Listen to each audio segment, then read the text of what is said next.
Hey guys, it's Andrew Jazwares here and welcome back to another toy review. Today we're taking a look at the Endo Series line for the classics and the Wizards. Much like with the toy figures, when I first saw pictures of them, I wasn't that impressed with them. Even when I got a better look at them, I thought these look pretty cheap.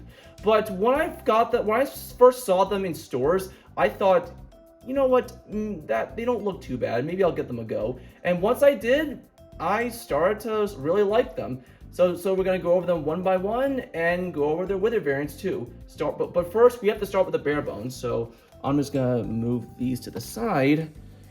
And I really hate to do this to you, Freddy, but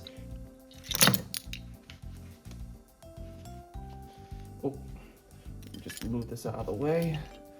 Sorry about that, Freddy, but trust me, you'll have your suit back in a sec. Boom. And here we have the Endo Series endoskeleton down to its bare frame, and as you can see, it's a decent representation of Endo 1. The only oddities I can really notice are the jaw being black when it should be the same color as everything else, and another obvious flaw are the feet, where they are three-toed, unlike the actual Endo 1 model where they should be two-toed. And as you can see, the paint application is not the best, but I do get why it's like that. Why bother going all out with paint applications if you're not going to see it with the whole suit on? However, there's one thing I love about this endoskeleton: the articulation. The endoskeletons in their bare forms have probably the best articulation I've seen on a FNaF figure. The arms can rotate 360, they can go all the way down, all the way up. You even get some bicep swivels and some elbow articulation. The wrist can also swivel 360 degrees and can even pivot. The head rotates 360 with an opening jaw. The waist is also on a ball joint, so it can move from the side, front, and all that other stuff. Also, with the toy figures, they also have this double joint thing going where you can move them up and down, and for wider ranges of motion, they can go up and down, they can swivel. You even get some knee articulation, and the feet can also pivot and move from side in all kinds of angles. And it's also double jointed. So what this endoskeleton lacks in paint applications, it makes up for in sheer articulation. Okay, I think we've discussed the endoskeleton long enough. Let's get him into its main suit with Freddy Fazbear. Since I'm halfway done assembling Freddy, I might as well show off how this assembly works. With the exception of the hands and feet, each suit part is comprised of two pieces. You pry them in half, and if I'm going to be honest, the way this is assembled kind of gives me Chuck E. Cheese animatronic vibes, where the heads are screwed on the front of the mech frame, while the back half is held on by Velcro. But in the figure's case, it's just a bunch of tabs and slots. And then the jaw, there's a little tab right here and a notch and a peg for the jaw to attach to. You just find the right position and it clicks into place. And here we got Classic Freddy. For a quick comparison, here he is next to Funko's Shamrock Freddy action figure. I don't own my original FNaF 1 figures by Funko anymore. I got rid of them a while ago. So this is the closest to Funko's Freddy figure that I have. Well, okay, besides this big boy. The size difference is pretty noticeable. Which one do I think looks better? Well, I think Jazwares and Funko's did some things better, while one did things a little worse.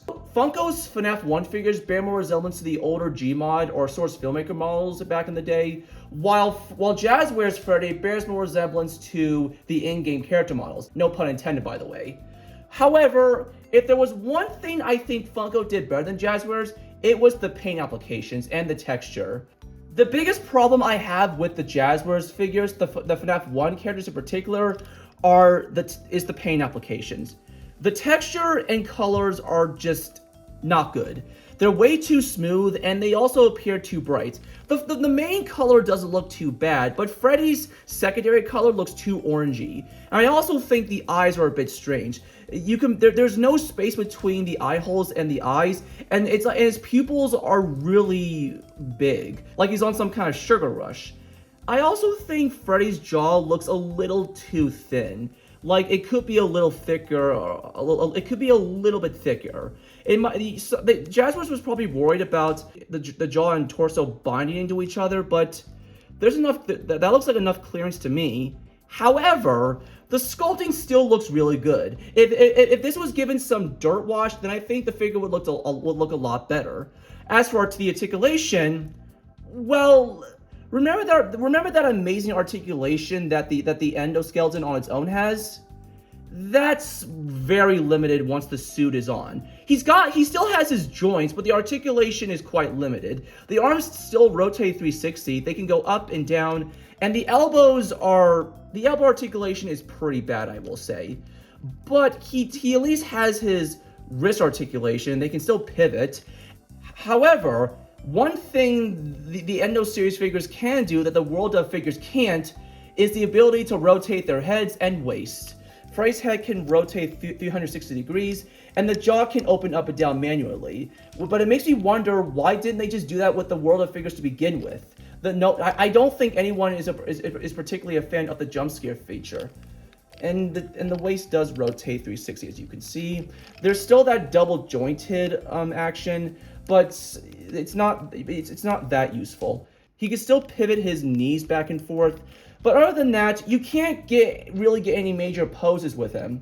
I know we shouldn't expect much from a figure based off of a children's mascot, but I think they could have smoothed out the edges around here so that the elbow could almost do a 90-degree angle. But overall, I still like the way the figure looks, and it's a decent representation of Freddy Fazbear. And hey, at least this figure doesn't have upper teeth and a striped hat, unlike Funko's. Alright, so let's get him into Wither Freddy. And there's Wither Freddy. I apologize for the sudden change in light. The sun was going down, and it was starting to become dark in my room. In terms of his appearance, for a first attempt at a Wither Freddy figure, he looks okay. There are some issues I do have with him, like his stomach area is looking a bit too tall, and I don't like how there's this weird gap in his torso. It really makes the figure look pretty disproportionate.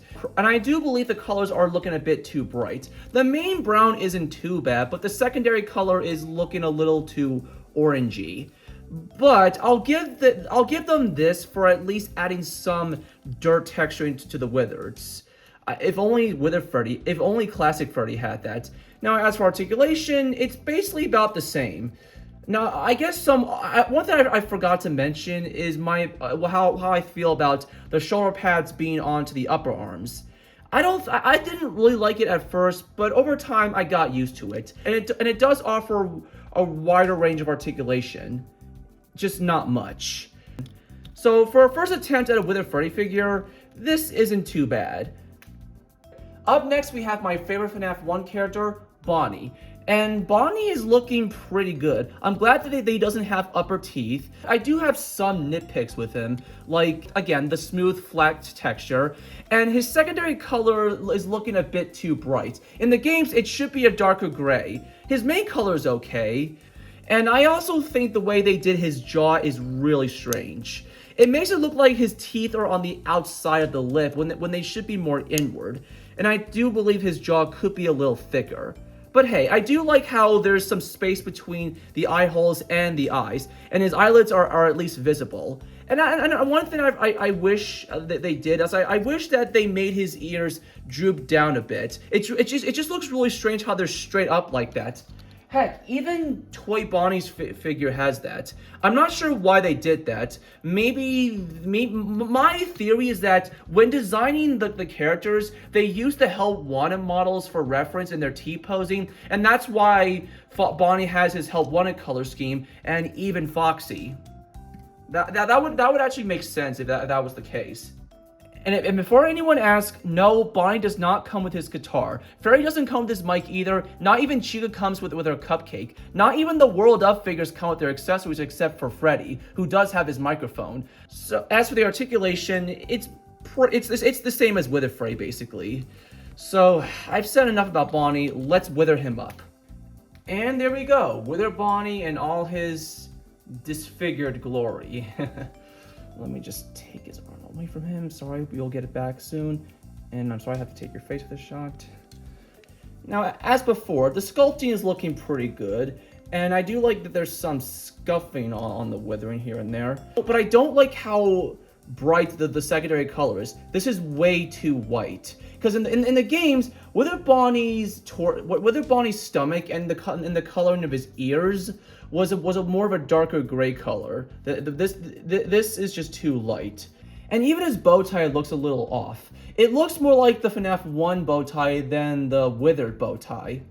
And another obvious drawback to this design is obviously the endoskeleton. Wither Bonnie is depicted with the endo of one teeth, an upper jaw, and the endo of one hand. When in the games, that's just not the case. He shouldn't have an upper jaw, and the hand should look like an endo 2 design. But at least he has the 3-toe design, so there's that. And the articulation is also pretty limited, again. The head can rotate 360, the jaw can open up and down, though actually pretty wide. And I think the way they did his teeth is pretty good. And I do like how they bothered to paint the inside of the eye holes red to represent his LED eyes. And like before, his ears are straight when they should be down. And the withering looks decent, though it is kind of weird how the withering is painted on one of the legs while the rest is actually carved in. So overall, it's a decent figure for Wither Bonnie.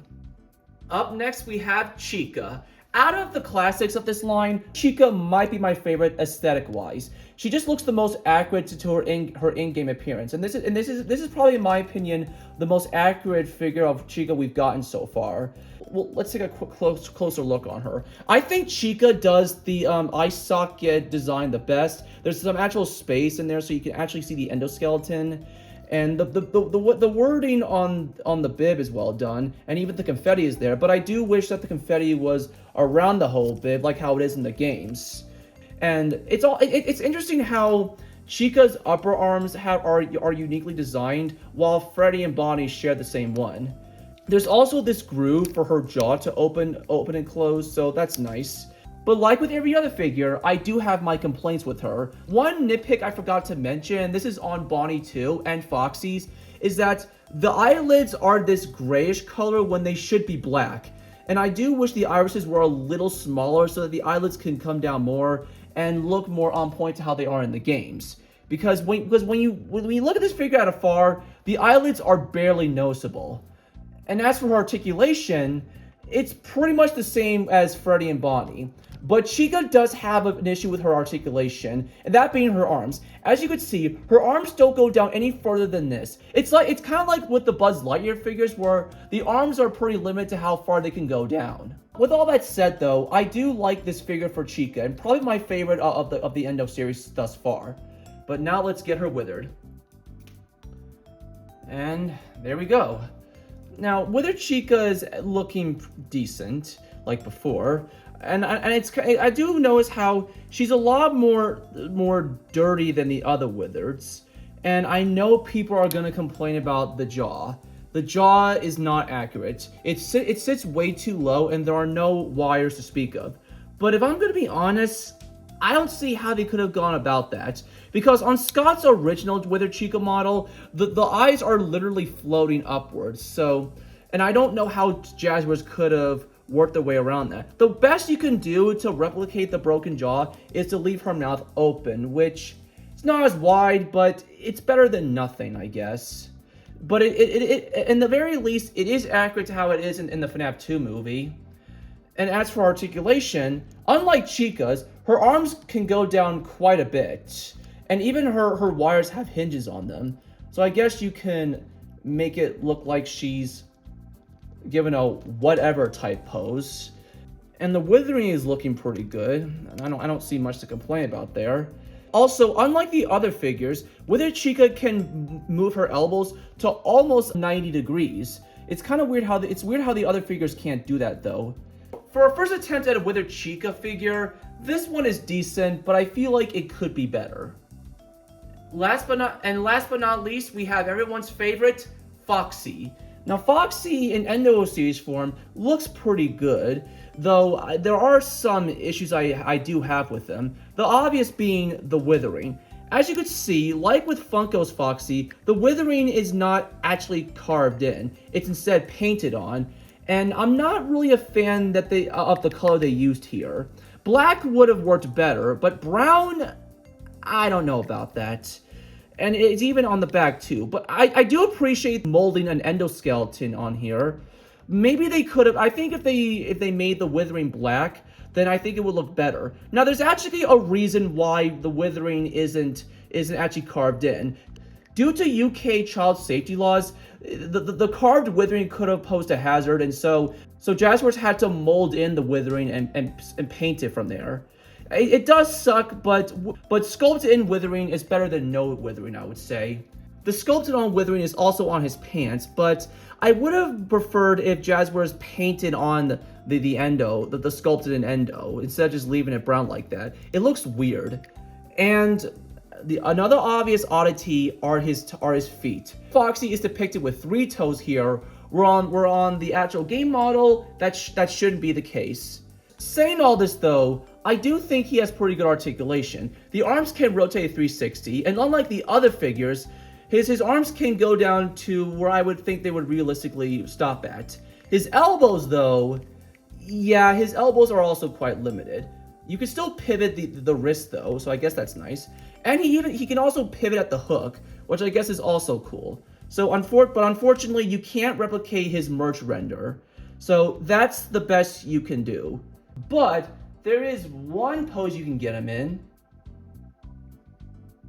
Alright, enough of that. Let's get him into Wither Foxy. And here's Wither Foxy.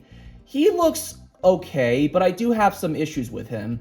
For one being the color scheme. His main color doesn't look too bad, but the color used here is far too light. Classic Foxy has this color scheme in Hell Wanted, but not Withered Foxy.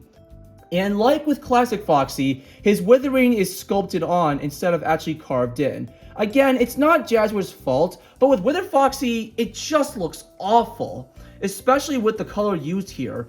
The brown was already a weird choice, but this dark crimson red just does not work well with the figure. And it looks even weirder when you have the withering on his head with the silver color. Wouldn't it have made more sense if they made this portion and the rest of the withering here black? I mean, I think it would have looked better. But I do like that they bothered to paint the withering on the pants, but why didn't they do that with Classic Foxy? And again, I think it would have looked better if they painted the withering silver on this portion. So out of all the withers of this set, I think Wither Foxy might be the worst looking out of the bunch. And even then, that's not saying much. One cool feature that these figures can do, and even the World Up figures can do, is that their eyes can glow in the dark. And I'm going to turn off the light so we can see that in action. As you can see, their eyes glow in the dark pretty well. Though I think I would have preferred if their eyes were a more whitish color instead of this Jacksepticeye green that they went with. So it's still a cool feature nevertheless. So overall, I do enjoy these figures. I do have my problems with them, like the cheap paint jobs, the limited articulation, and some bizarre design choices with the withers. But they're not enough to ruin the figures for me. I've had a lot of fun messing with them, and I am looking forward to getting the Endo Series version of the toy animatronics. This is Andrew John 100 signing off, and I'll see you all in the next video. Bye bye!